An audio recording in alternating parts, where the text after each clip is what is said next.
참 좋은 날입니다. 어스틴 주님의 교회 매일 말씀 묵상에 오신 여러분을 환영합니다. 말씀을 통해 샘솟는 하나님의 은혜를 경험하시길 바랍니다. 오늘은 어제보다 더 행복한 하루가 될 것입니다.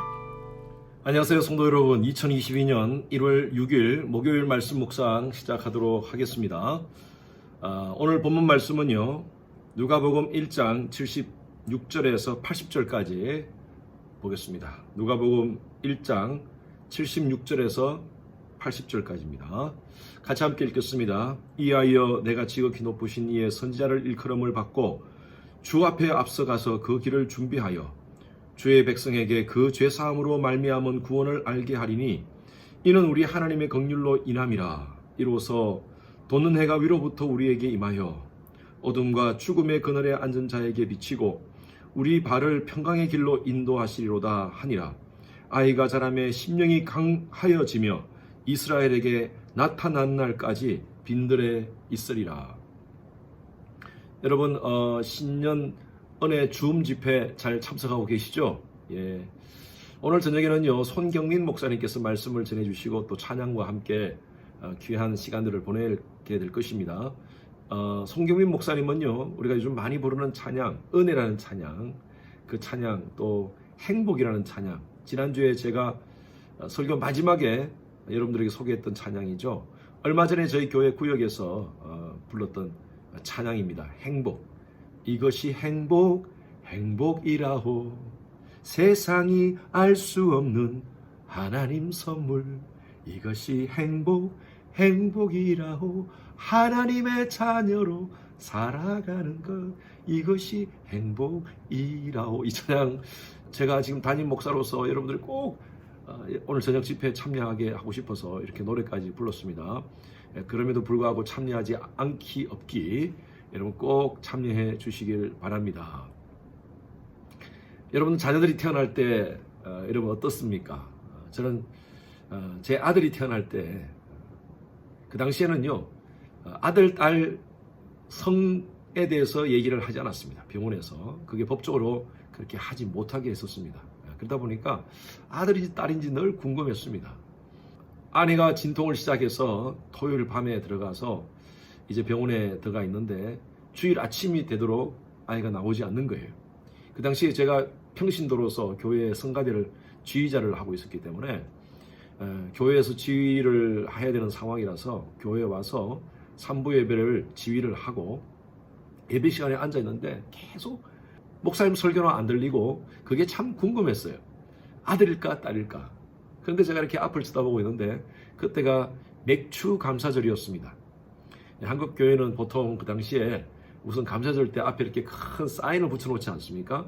맥주 감사절, 추수 감사절 이렇게 붙여놓는데 그때 맥주 감사절 사인이 앞에 딱 붙어 있었어요. 목사님이 서서 설교를 하는데 앞에 맥자는 안 보이고 목사님 머리가 이렇게 맥자를 가리워서 추감사절로 이렇게 보이더라고요. 그래서 제가 갑자기 이런 생각이 들었어요. 오늘이 꽃추감사절이구나. 그리고 예배 마치자마자 병원으로 달려갔습니다. 가니까요, 막 그때 아내가 아기를 낳았어요. 밖에서 대기하고 있는데 허성현 씨 찾아요. 예, 하고 나가니까 아들입니다 하면서 보여주는데요. 제가 얼마나 기뻤는지 그 기쁨은 말로 표현할 수 없었습니다. 제게는요, 그날이 고추 감사절이었습니다. 그 감격입니다. 그 감격으로 지금 사가랴가 자기 아들이 태어났어요.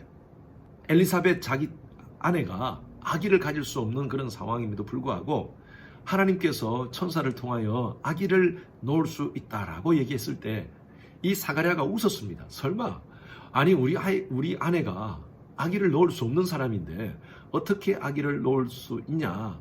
그때 이 천사가 아기를 놓을 때까지 이 사가랴의 입을 막아버립니다. 즉 말을 못하도록 해버립니다. 그래서 이 사가랴는요, 요한이 태어날 때까지 말을 못하는 벙어리가 되었어요. 그리고 아들이 태어났습니다. 요한이 태어났습니다. 정말 기적적인 상황 가운데 태어나서 그 인문이 열리면서 그렇게 말을 하는데 그 말의 첫 마디가 뭐냐? 바로 하나님을 찬양하는 것이었습니다. 오늘 이 사가랴의 찬양이 오늘 이 말씀에 기록되어 있습니다. 누가복음 1장과 2장 전체로 본다면요, 5가지의 찬양이 나옵니다. 첫째는요, 세례 요한의 어머니인 엘리사벳의 찬양이 나옵니다. 그리고 마리아의 찬양이 나오고요, 그리고 사가랴의 찬양이 나오고, 또 천사들의 찬양이 나오고, 누가복음 2장에 보면 시몬의 찬양이 나옵니다. 자, 이 찬양 중에 세 번째인 이 사가랴가 하나님을 찬양합니다. 얼마나 기뻤을까요? 오랫동안 말을 못하고 있다가 그 입술이 터지면서 하나님을 찬양하기 시작하는데, 그 찬양이 무엇으로 시작하냐 하면 67절 한번 보시기 바랍니다. 그 부친 사가랴가 성령의 충만함을 받아 예언하여 이르되, 예언하면서 하나님을 찬양합니다. 찬송하리로다. 어떤 성경학자는요, 이 사가랴의 찬송시를 한마디로 표현하는데 베네딕투스, 베네딕투스, 바로 이 찬송하리로다라는 이 말이 바로 헬라어 말로 베네딕투스라는 것입니다. 보통 목사가 예배 마치면 축도를 하지 않습니까? 그 축도를 영어로 뭐라 그럽니까? 베네딕션이라 그러죠. 베네딕션. 베네라는 말은 좋은이라는 뜻입니다. 이 베네딕투스라는 말은요, 하나님을 높이는 겁니다. 하나님을 찬양하는 겁니다. 하나님께 좋은 말 하는 겁니다. 저와 여러분들의 삶이 바로 이런 베네딕투스의 삶이 되기를 바랍니다. 이 사가랴는요, 하나님을 찬양하는 이유가 있습니다. 아들이 태어나서 정도가 아니라, 물론 아버지로서 아들이 태어난 것이 얼마나 기뻤겠습니까? 그러나 단순히 자기 아들이 태어나서 참 기쁜 것이 아니라, 그 다음 보십시오. 찬송하리로다. 주 이스라엘의 하나님이여 그 백성을 돌보사 속량하시며 라고 되어 있어요. 하나님께서 백성들을 속량하시기 위해서, 이 속량은 뭡니까? 노예를 해방하기 위해서 그 노예를 소유한 사람에게 속전을 줍니다. 돈을 주죠. 그래가지고 그 노예를 사서 내가 그 노예를 자유케 해주는, 노예를 사는 돈을 주는 것을 속전이라 그럽니다. 그 속전을 주어서 노예를 자유케 하는 것이 바로 속량입니다. 그래서 이스라엘 백성들은 오래전부터 메시아를 기다렸던 것입니다. 이 메시아는 바로 이스라엘을 구원하는 그런 구세주였습니다. 이스라엘 백성들은 수많은 강대국의 침범을 받으면서 그 고난의 시간들을 메시아를 고대하는 그 메시아 고대 사상으로, 신앙으로 그 모든 것들을 이겨나갔습니다. 이 사가랴의 자녀를 통하여 메시아를 예비하는 존재다라고 얘기를 합니다. 이 자기의 자녀를 주신 하나님의 목적이 바로 메시아를 오게 하는, 하나님 인간들을 속량하기 위한 하나님의 계획임을 그는 알았습니다. 그래서 오늘 이 68절부터 80절까지의 이 메시지를 쭉 보면요, 세 가지 약속이 나옵니다. 굉장히 중요한 약속입니다. 다윗 언약이 나오고요, 아브라함 언약이 나오고요, 그리고 새 언약이 나옵니다. 자, 69절부터 한번 보십시오. 우리를 위하여 구원의 뿔을 그 종 다윗의 집에 일으키셨으니, 하나님께서 다윗을 통하여 주신 언약이 있죠. 다윗의 자손을 통하여서 바로 그 메시아가 나온다는 그 예언입니다. 그것이 바로 다윗 언약이었어요.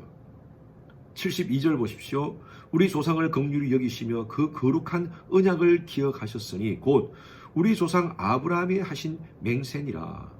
아브라함에게 하나님께서 언약을 주셨어요. 아브라함이 주셨던 하나님의 언약은요, 바로 영원한 하나님의 백성으로서의 언약이었습니다. 자손이 없던 그 아브라함에게 하나님께서 하늘의 별들을 보여주시고 땅의 모래를 보여주시고, 저 하늘의 별과 같이 땅의 모래와 같이 내 자손을 내가 축복하겠다. 결국에는요, 아브라함을 통하여서 아브라함, 이삭, 야곱, 또 12지파가 탄생하고 이스라엘이 탄생하고, 그 이스라엘을 통하여 바로 예수 그리스도가 이 땅에 오게 되셨다는 것입니다.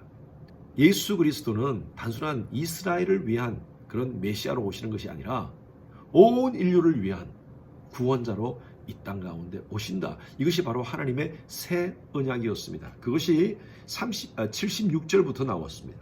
이아이여 내가 지극히 높으신 자의 선지자라 일컬음을 받고 주 앞에 앞서가서 그 길을 준비하여 자신의 아들, 이 바로 세례 요한이 앞으로 오실 그 메시아를 준비할 존재라는 것입니다.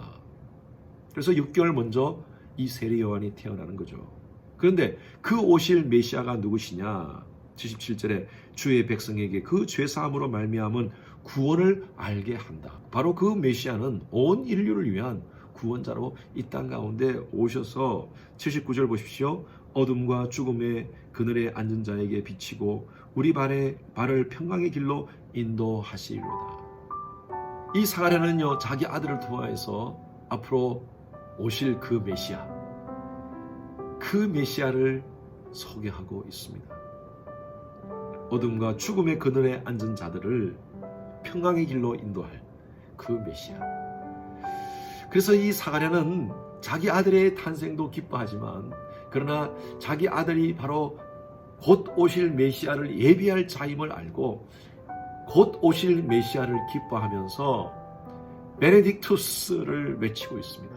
2022년 이렇게 시작했습니다. 여러분, 여러분들의 삶이 베네딕투스의 삶이 되기를 바랍니다.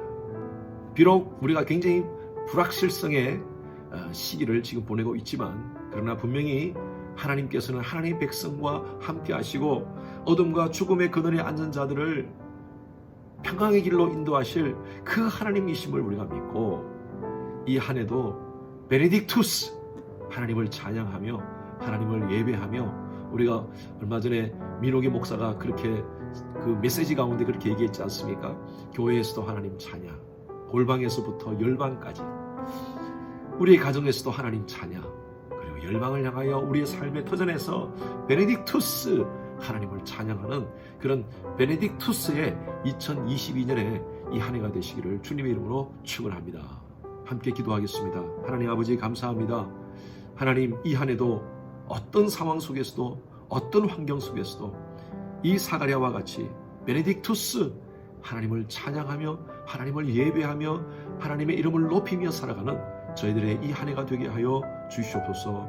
환경만 바라보는 것이 아니라 이 환경을 주관하시는 하나님의 놀라우신 전능하신 손길을 바라보는 영적인 안목을 우리에게 허락하여 주시옵소서. 오늘 저녁에도 집회를 통하여 큰 은혜 주실 줄 믿사옵고 살아계신 예수 그리스도 이름으로 기도드렸습니다. 아멘. 목요일 기도 제목으로 함께 기도하시겠습니다. 미국과 한국을 위해서 기도해 주시기 바랍니다. 위정자들과 관료들이 하나님을 경외하며 지혜와 분별력으로 나라를 이끌어갈 수 있도록 기도 바랍니다. 내년 3월달에 있을 우리 한국의 대통령 선거가 혼란에 빠지지 않고 모든 것이 공정하게 잘 진행될 수 있도록 기도 바랍니다. 세계 선교를 위해서 기도해 주십시오.